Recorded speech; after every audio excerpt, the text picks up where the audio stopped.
अगर इस तरह से हम नहीं जानते हैं मानते हैं, बड़ी सुंदर कवि ने कहा है,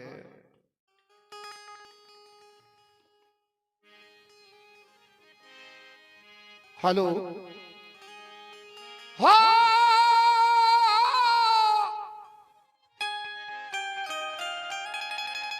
आरे कैसे जाई पिया के देश,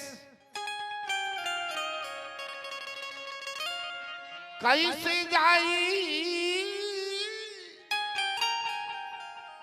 पियावा के देश रे धोबिया लागल बा चुनरिया में दाग, कैसे जाई पियावा के देश रे धोबिया लागल बा चुनरिया में दाग।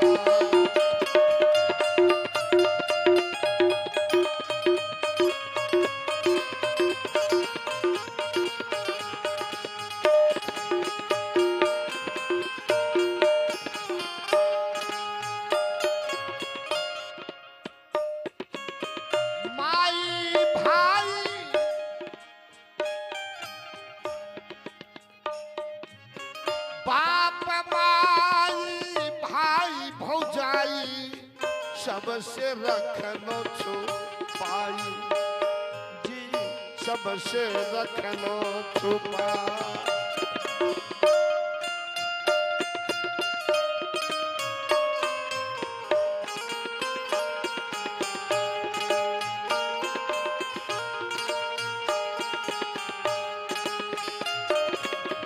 गंगा में धोबली जमुना धोबली नैनन नीर बहाई, नैनन नीर बहाई।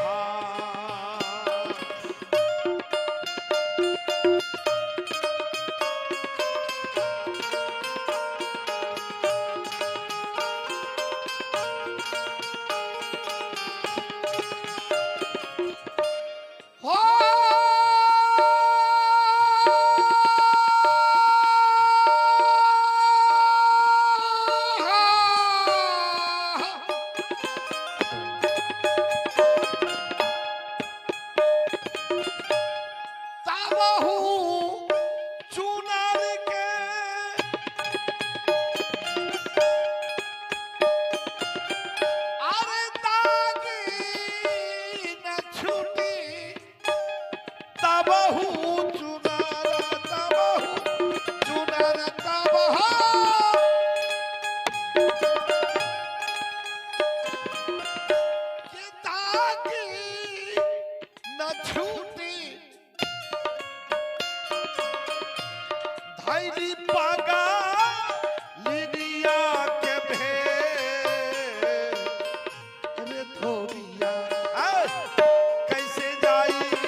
के देश रे धोबिया हमरा लागल बा चुनरिया में दाग।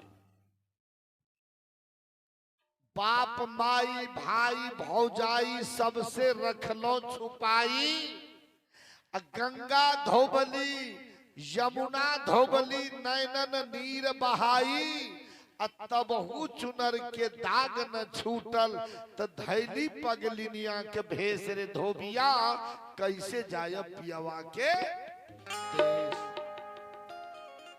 एत दूटा भाव छे, एक छे धोबी और दोसर छे धोबिया।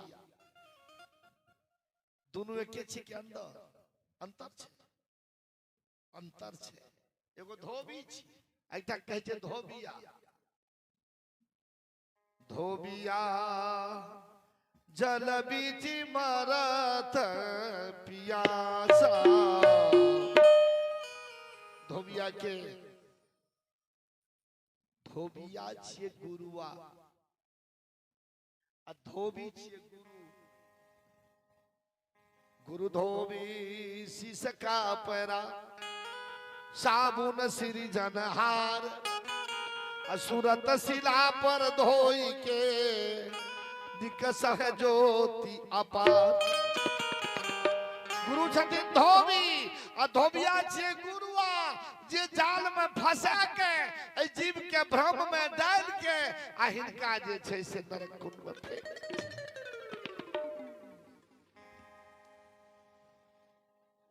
धोबिया कहल कि गंगा नहा लिह तैर जेबा, ऐ गाछ में जल ढारी हो, ओई पात में जल ढारी हो, एमहर पूजा करी हो, एमहर पाठ करी हो, एमहर ई करी हो, एमहर ऊ करी हो। ओई धोबिया के बात में पड़ गेलिए। कबीर साहब कहलखिन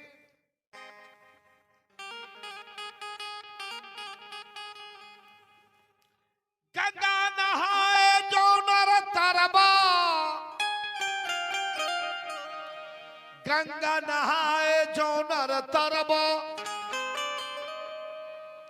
बेंगबो न तोरे जिनका गंगे जी में घर छे।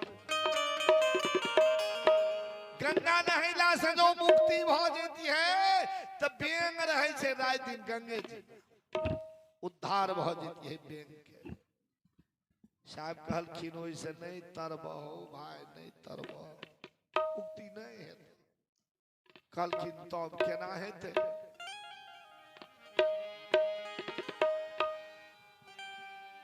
जटा बढ़ाए जो नर तरबा, त भेड़ियो न तोरे जिनका सौंसे देह में पर छे। जो जटा बढ़ेला सा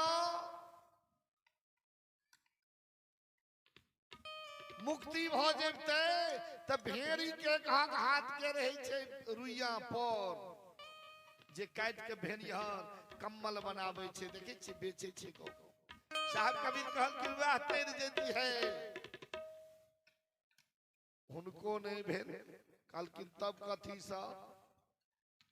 तिलक चांदन भस्म रमेला से, राख लगेला से। कबीर साहब कहे छे अरे भस्म रमाए जो नर तरबा, त कुतबो न तोरे जिनका छौरे ढेरी घर छे। जो भस्म रमेला से मुक्ति भ जेते।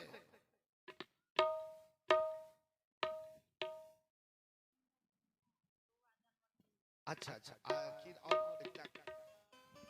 दोनों के सुंदर के नाम से ना ये शायद सुंदर कुमार जे बच्चा के नाम पर में ई कार्यक्रम और साधु मिलन गुरु दर्शन भेले, ओई बच्चा के तरफ से दान सब भेटेला। ये हम गुरुदेव से अर्जी विनती निवेदन करे छी। ओई सुंदर नाम के बच्चा के अति सुंदर और अति सुंदर विचार, बुद्धि, विवेक और विद्या भंडार देथिन। जे अहिना और बहुत भाग्यशाली बच्चा है जे हमरा सब के आए समाज में, गांव में, भूमि पर दर्शन भेल है, संत के मिलन भेल है। बहुत बहुत साधुवाद, धन्यवाद है। साहब कबीर कहे छथि जे ई मुक्ति नहीं है तो कहलखिन कोना हेते हो भाई? बड़ी सुंदर भाव है जे कोना तरबा हो भाई, आ कोना तर में गई दाय, आ तू ते बनल छ कसाई कोना तरबा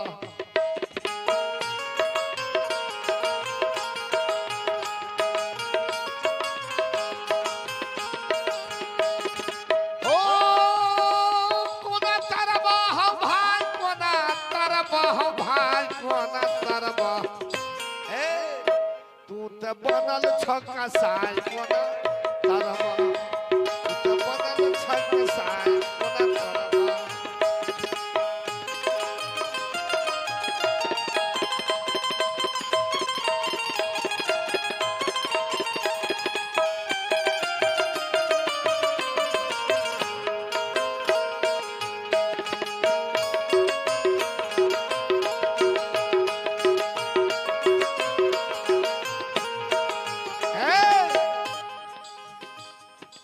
काम छक्का साई के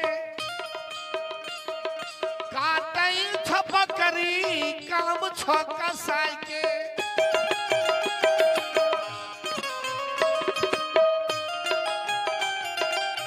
काम छक्का साई के अरे काटई छपकरी सुंदर भोजन छोड़ी के खो गई सुंदर अरे हत्यो न छूटता अरे पतियो न छूटता कितनो गंगा नहाय कोना तरबा हो भाई कोना तरबा गदाय तू बनल छ कसाई कोना तरबा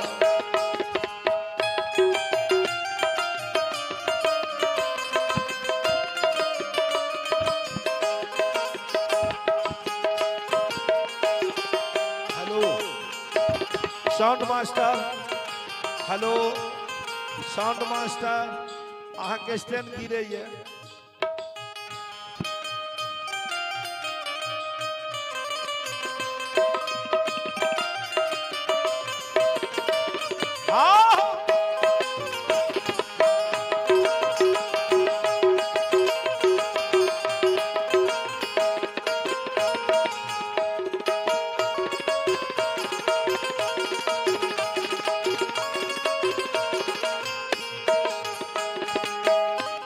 जिलेबी तोरा मन हो न भावई छा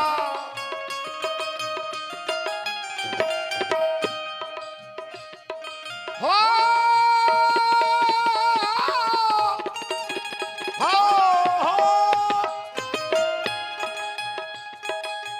पूरी जिलेबी तोरा निकूने लागई छपुरी मुदा मछली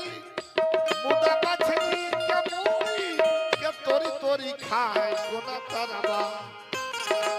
तरबा हो भा तू बनल छक्का साई कोना तरबा के दर तू बनल छक्का साई कोना तरबा